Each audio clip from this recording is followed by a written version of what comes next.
Good morning. Today we're going to start our section, our section 4 of this class, and we're going to begin with a study, pretty in-depth study of probably the most widely used hypothesis test in science. It's called analysis of variance. And you see this stuff everywhere. You see it, open up any scientific journal and you will see this. And this is abbreviated as ANOVA. And for our purposes in this class, this is the stuff of chapter 12 in our textbook. So it's really important that you get your noses into that thing. Analysis of variance is actually an extension of the two-independent sample t-test. So what we're doing here is comparing the means of 3 or more groups. It compares the means of 3 or more groups.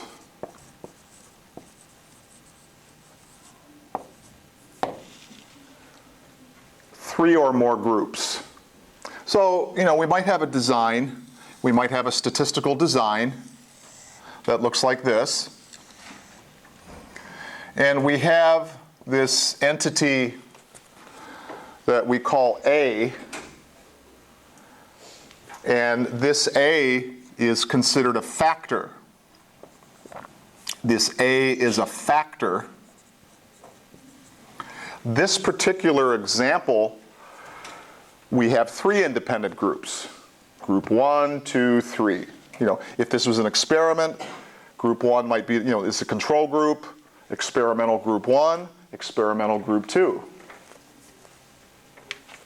In this case, we have one factor with 3 levels. So these groupings are called levels. This factor A is a grouping variable. So as we see, we are grouped into 3 independent groups. So factor A, the factor is always a grouping variable. So in this case, we have 3 levels of factor A. If this was an experiment, we would consider this factor A not only a grouping variable, but also the independent variable with 3 treatments and so on. So regardless, in this particular case, we have 3 levels of factor A. Now this term analysis of variance is actually a real general term. Just like the repeated measures design is a real general term, okay? For the purposes of our class and the impetus of chapter 12, we're going to be studying and computing what we refer to as the Oneway ANOVA.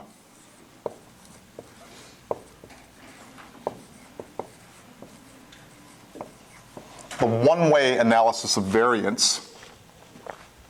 Chapter 12 is all about the Oneway ANOVA.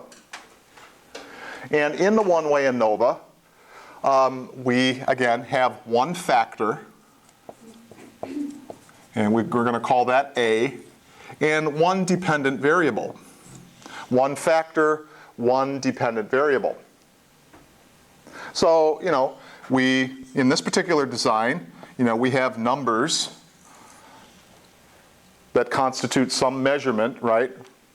Some measurement scale, one dependent variable. So the numbers we see in these boxes are the dependent variable, and we have means. The mean for group 1, the mean for group 2, and the mean for group 3. And like I've said in the past, we observe the data. And whenever you get a data set or any kind of statistical information, you observe, you look at it, just like you're looking at box scores of the ball game. It tells you something. We look at these means. We immediately say, wow, there's a difference here. Gee, I wonder if this difference is real and, significant. Or I wonder if it just happened by chance. We have this statistical hypothesis test called a Oneway analysis of variance that helps us answer this question. Is there a significant difference between the means of these, in this case, 3 independent groups? we're testing a null hypothesis. We're testing a null hypothesis which states, again, that the means are equal in the population.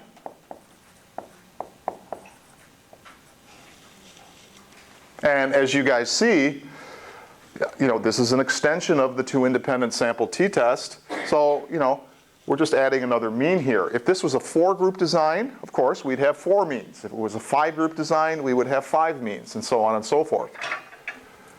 The alternative hypothesis is the opposite. There is a difference in the population. The means are not equal in the population. We can set alpha at 0.05. We know that before we run any statistical test, our p equals alpha. So you're seeing a lot of similarity here. This is another hypothesis test that helps us answer another research question. It's a statistical tool that fits a particular question. It's as simple as that.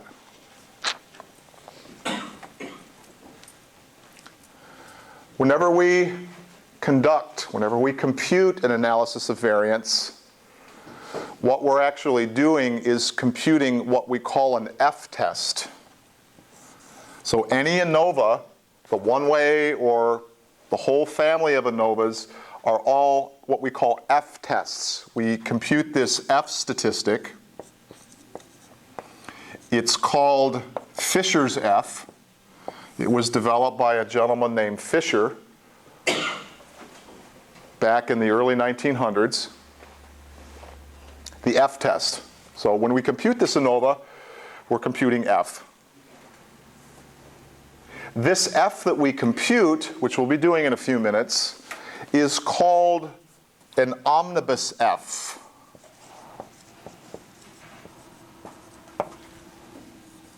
This F that we ultimately get as our solution is referred to as an Omnibus F. Omnibus meaning overall. Overall, it's an overall F. It's called an Omnibus F because if we reject the null, if our calculated F statistic exceeds the critical value and we make the decision to reject the null, what this is indicating is that we have overall significance across these 3 means. But it's not telling us specifically where the significant differences are. So this F statistic that we compute is an overall test of significance, but that's about it. It's not telling us specifically where the significant differences are. So we have a little rule that we have to get under our belts here. Let's write this in our notes. If we detect a significant Omnibus F, if we detect a significant Omnibus F, and what we're really saying, class, is, if we reject the null, if we detect a significant Omnibus F, comma, we proceed to what we call Posthoc Analysis or Posthoc Test. So if we find a significant Omnibus F, if we reject the null, there's a next step. And we call this the Posthoc test. So in any ANOVA that we run, if we have significant F, there's further analysis that we call Posthoc test. In this particular example, because we're using 3 groups, the secondary analysis that we call the Posthoc test will compare the means of group 1 and 2, 1 and 3, and 2 and 3.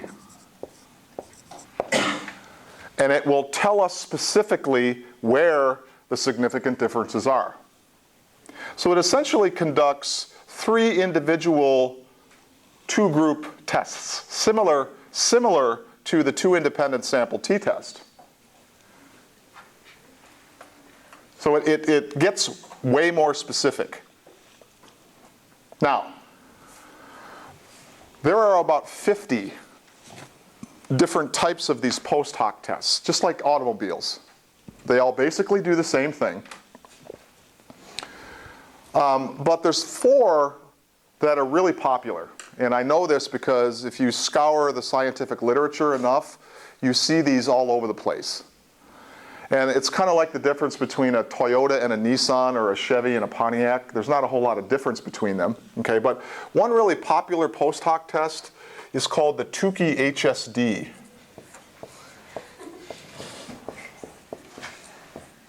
Tukey, John Tukey, it's a man's last name.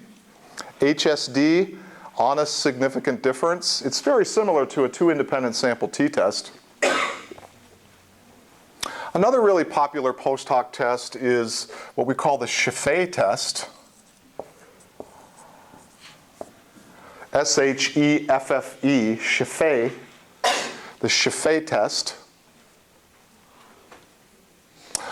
Another really popular test is called the Dunne. The Dunne test. And still another really popular test we call the Bonferroni.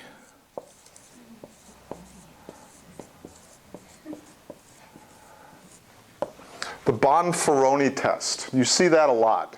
Now again, if you look at enough scientific journals, the Journal of Nursing, the Journal of Business, the Journal of Experimental Psychology, the Journal of the American Medical Association, the Journal of Physical Therapy, look in any of these journals, you're going to see, number one, lots of ANOVAs. You see this all over the place. And if these ANOVAs have significant F statistics, the next step is always one of these post hocs. You're going to see these all over the place.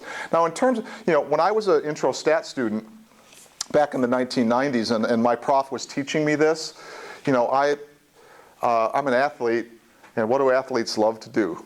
Eat, right? Because we get hungry. We burn a lot, so we eat. So I love food analogies. So look at this. What do we got? Thanksgiving turkey, yeah. French, German, and of course, Italian, yeah. So that's a nice way for me to memorize those. Tukey, Sheffe, Dunne, and Bonferroni. And again, we only conduct these when we have a significant omnibus F statistic.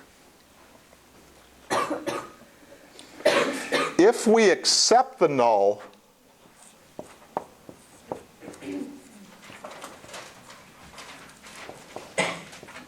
if our calculated F doesn't exceed the critical value, and we don't have enough evidence to reject, we accept the null, we simply stop. We stop.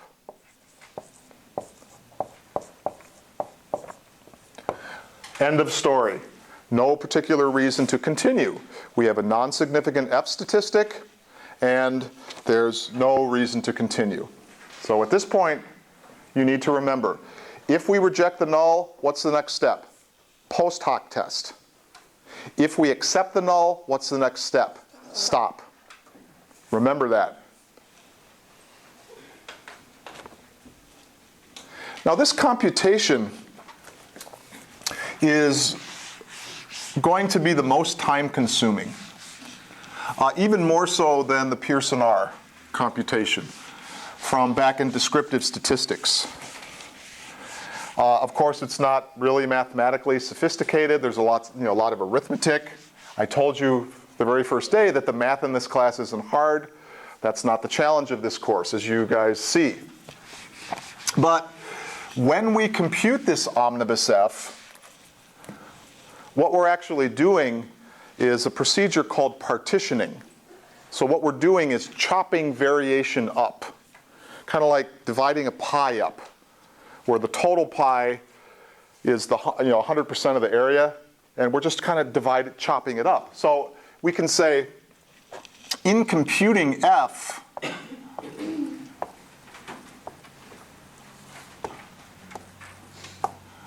we partition, big word, I mean, important word. What we're actually doing is partitioning. So when we're computing this, if you're wondering what we're doing, well, we're partitioning. In computing F, we partition total variation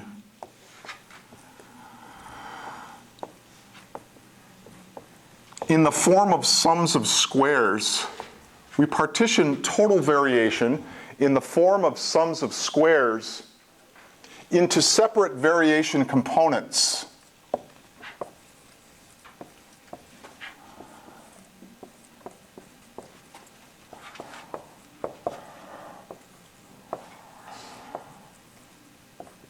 In the form of sums of squares. So in computing F, we're chopping the variation up. We're partitioning total variation into separate variation components.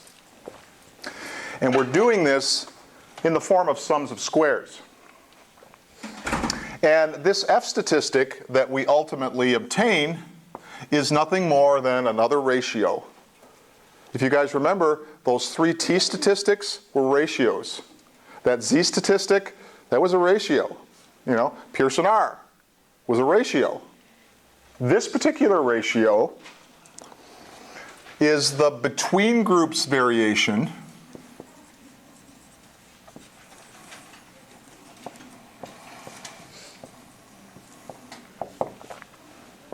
divided by within groups variation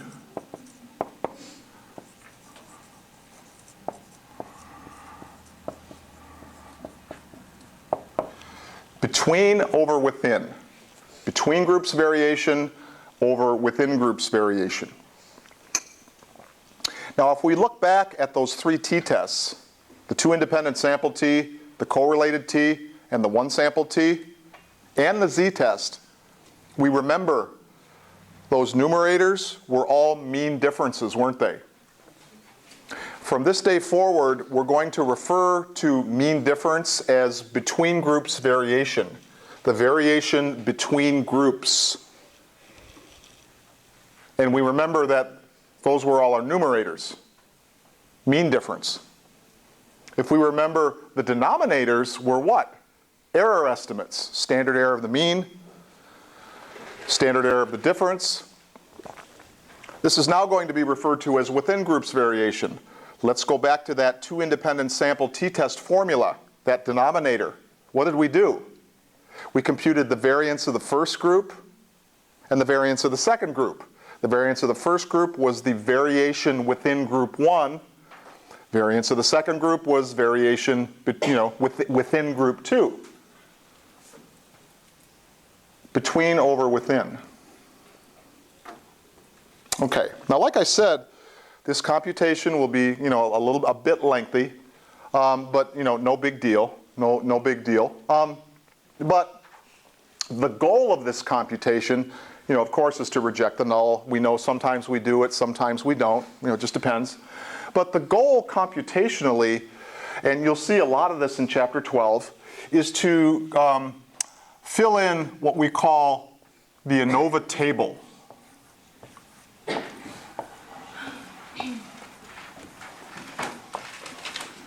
The ANOVA table. And it is within this ANOVA table where we put the results of our partitioning activity. It's within this ANOVA table where we put the results of our partitioning activity. And we identify the source of variation. And I want you to write this just like I do, and this is again in chapter 12. We identify the source of variation, and we just said that those sources of variation are between groups variation and within groups variation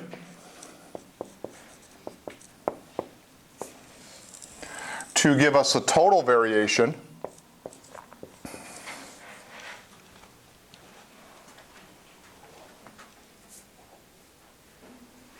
And we just said that we do this partitioning in the form of sums of squares, which we end up dividing by their respective degrees of freedom to get a mean square and ultimately our F statistic. So I want you to write the table just like I have it here. Take your time. You're going to be writing a lot of these. Every problem we do, you're going to write one of these. The ANOVA table, and again, this is a lot of these in chapter 12. And by the way, every introductory stat student has to do this. Just like if you're in accounting 1, what do you got to do? A balance sheet, right, and an income statement. So this is basic stuff. We see across the top class, SS divided by DF equals MS, and then F. This MS is a new term. We call this the mean square. The mean square. And the mean square is something very similar to a variance. It's not a variance per se, but it's something very similar to it. What was variance? Computationally, in terms of that computational formula, if you remember, the variance was the sum of squares divided by n, right? Or n minus 1. SS divided by n. And when we presented degrees of freedom, what did we say? Degrees of freedom is something highly associated. It's very similar to n. So we have SS divided by DF. Instead of SS divided by n, we have SS divided by DF. Gives us this mean square, which is like a quasi-variance. It's not a variance, but it's something pretty similar to it. The F statistic that we ultimately obtain is just simply the ratio of the mean square between groups divided by the mean square within groups. MSB divided by MSW. MSB divided by MSW. Mean square between divided by mean square within. Let's see how this works in a computation. And we're actually going to start out with a non-story problem. I just want you to see how we work these numbers.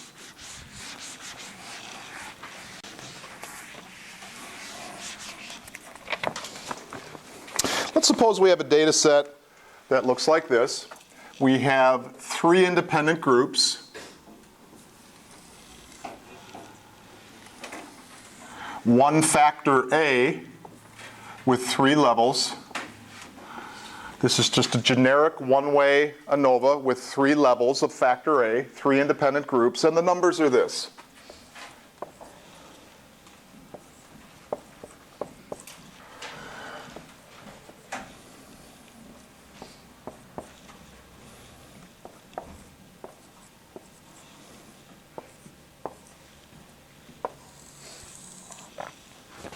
Zero 7 0 4 4, 7 7 1 1 4, 10 3 3 7 7. Now these numbers could represent anything. Let's pretend they're some ratio level data, like maybe inches or feet or weight or whatever. The mean of group 1 is 3. With 5 research subjects. The mean of our second group is 4 with 5 research subjects. And the mean of our third group is 6 with 5 subjects. Now, if you notice, we have equal participants in each group, which is going to be the case in all our examples, but it doesn't necessarily have to be the case. If you notice examples in your book, they'll have unequal sample sizes in each group, which is fine. Ours just will have equal. But Regardless, again, we observe the data. We see a difference here. We wonder, is this difference real and significant, or did it just happen by chance? Did the subjects in group 3 score significantly higher on whatever we're measuring as compared to group 2 and 1? Well, you know what? I don't know. I have no idea. What I do know is that our decision is going to be based on where our F statistic falls on that F sampling distribution. Class, if our F statistic falls over in that one tail, what's my decision going to be? Reject the null, yeah. If my F statistic falls somewhere in the middle of the sampling distribution, what's my decision going to be? Accept the null. And by the way, the F sampling distribution is a one-tailed sampling distribution. Look in chapter 12. It's a one-tailed sampling distribution, which is fine, We have a null hypothesis which states that the means are equal. And if you notice, we have 3 sample means, therefore 3 population means in our null. And the alternative hypothesis, we're going to set alpha equal to 0.5 in this case. And again, we know that before we run any statistical test, p equals alpha. A couple of easy terms here. We're going to use the letter G, large G. G is the number of groups. In this case, G is 3. We have 3 groups. And we're going to use capital N sub t as the total number of subjects. Capital N sub t, 3 times 5 is 15. In this one-way ANOVA, we have a couple of different types of degrees of freedom. We have a couple of different types of degrees of freedom. We have this entity called DFB. DFB, degrees of freedom between groups. That's G minus 1.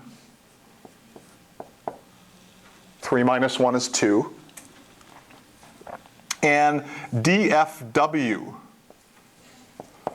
DFW, degrees of freedom within groups. That's capital N sub t minus g. 15 minus 3 is 12. So in this case, we have 2 and 12 degrees of freedom. We go over to our chart and we write it in there. The goal of this computation is to fill in this chart. We have 2 degrees of freedom between, 12 within. I might want to add these. Our book does this. I generally don't. It doesn't matter. Chapter 12 will also tell you between plus within equals total. Between groups variation plus within groups variation equals total variation. We have 2 and 12 degrees of freedom. So it's written this way. df equals 2 comma 12 period. We can find a critical value. We can find a critical value. Let's open our textbooks to the back. Tables and go to C24.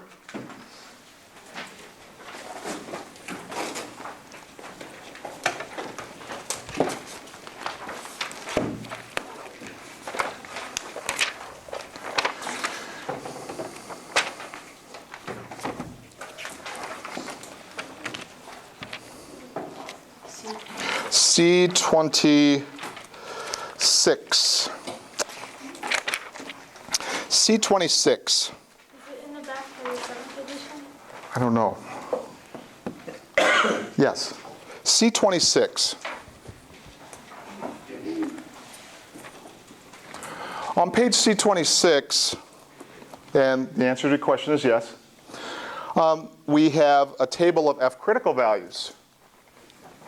Now, if you look in the upper right-hand corner, you see that F sampling distribution, and you immediately see that it is one-tailed. And that P region is the aquamarine shaded area, right? We have 2 and 12 degrees of freedom. We go across the top to 2, down the side to 12, and there's a number there. And what is that number? Across the top to 2, down the side to 12. Match them up. What is the number? 3.89. Our critical value is 3.89. Go across the top to 2, down the side to 12, and we see the number 3.89. We know if f exceeds this, we have enough evidence to reject the null. And again, class, this is telling us that in this particular case, at 2 and 12 degrees of freedom, 5% of our area falls to the right of this number, right? 95% of the area falls to the left of this number.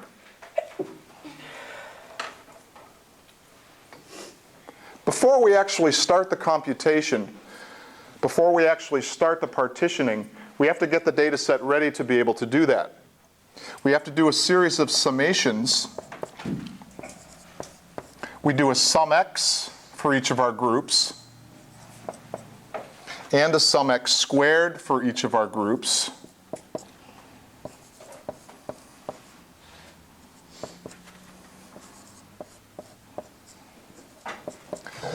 We do a series of simple summations for each of our groups. Sum x for the first group is 15. For the second group is 20. Sum x for our third group is 30. Simple summations. 15, 20, 30. We then proceed to sum x squared. And again, it's not 15 squared. No, it's 0 squared plus 7 squared plus 0 squared plus 4 squared plus 4 squared. Sum x for the first group, sum x squared for the first group is 81.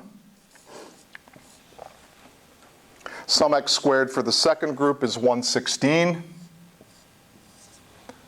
Sum x squared for the third group, 216. So we have 81, 116, 216, simple summations. Then we proceed to what we call summation totals. We do a sum x total, sum x sub t. We do a sum x squared sub t. And then we take this sum x sub t quantity and we square that. Summation totals. And we're going to use all these ingredients in our partitioning activities, our computation. Sum x sub t. This plus this plus this is 65. Sum x squared sub t. This plus this plus this is 413. And then we take this 65 quantity and we square that per these instructions. 65 squared, 4225. And we're ready to go. We now have the data set ready to do the partitioning activities. Now we can actually do this computation. It's kind of like getting the data set ready in the Pearson R. We had to do some stuff first. Same thing. Our first step, sum of squares total, SST. This is the sum x squared sub t minus the sum x sub t quantity squared over the capital N sub t. We're working with totals right now. Sum x sub t minus the sum x sub t quantity squared over the capital N sub t. Now if you look at this, what is it? It's a sum of squares. It's a sum of squares. Why? Well, because if I were to go and put another n here or an n minus 1, what would it be? A variance. Well, it's not a variance. It's a measure of variation called the sum of squares. But this is actually the numerator of the variance formula in the computational method. And of course, the good news is we have all the ingredients. And we can say SST is the sum x squared sub t, 413, minus the sum x sub t quantity squared, 4225, over the capital N sub t of 15, right? And so we bring it down, SST 413 minus this ratio right here, this quantity, which is 281.7. Sum of squares total, in this case, is 131.3. And we take this quantity, we take this number, we put it where it belongs. Sum of squares total, 131.3. Great, we're on our way. We're on our way. Our next step, sum of squares between groups. SSB, sum of squares between groups. This is a little bit bigger of a deal, but not that big of a deal. We open up a bracket, and we say the sum x for the first group, quantity squared over the n for the first group, plus the sum x for the second group, quantity squared over the n for the second group, plus the sum x for the third group, quantity squared over the n for the third group. We're going to close this bracket, minus this piece right here, the sum x sub t quantity squared over our capital N sub t.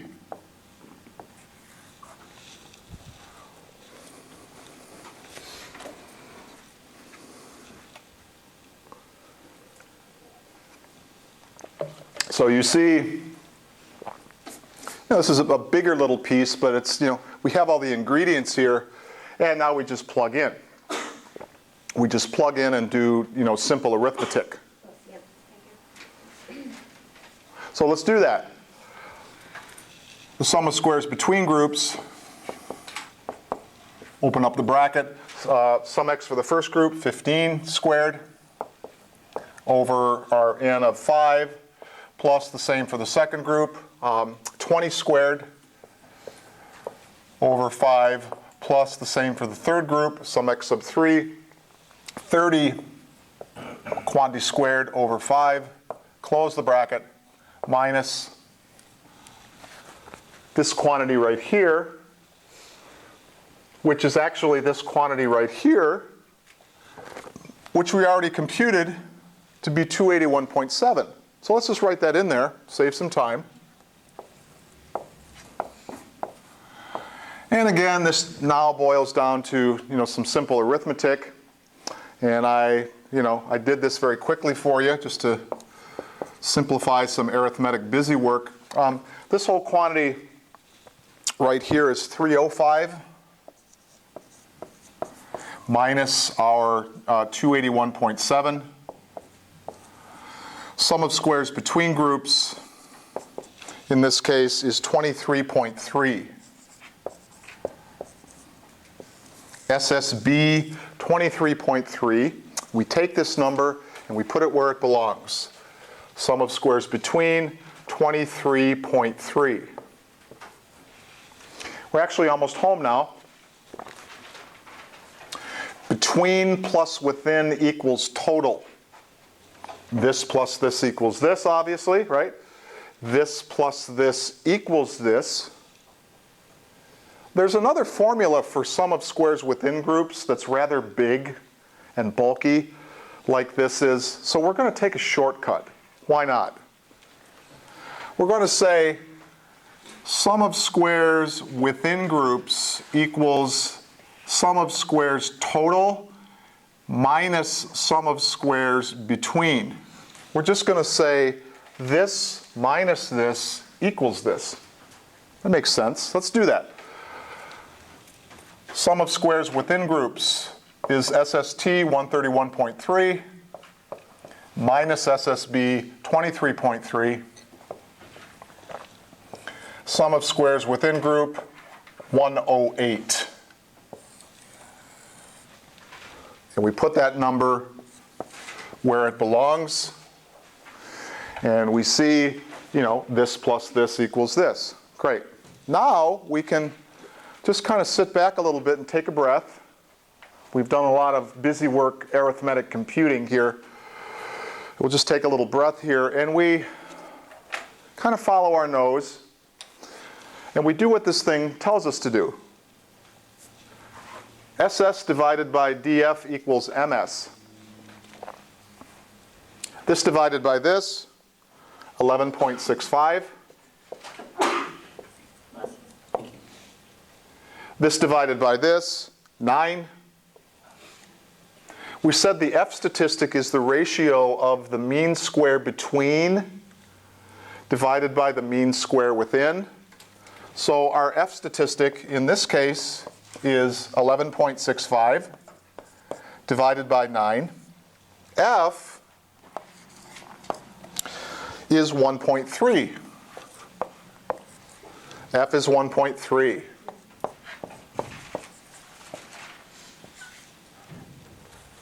This is how the ANOVA table looks. This box, and this box are empty. And again, look in chapter 12. You might even see when I'm computing this box empty. It's not necessary to have that total DF in there. Regardless, what is our next step? Always a decision. Yeah.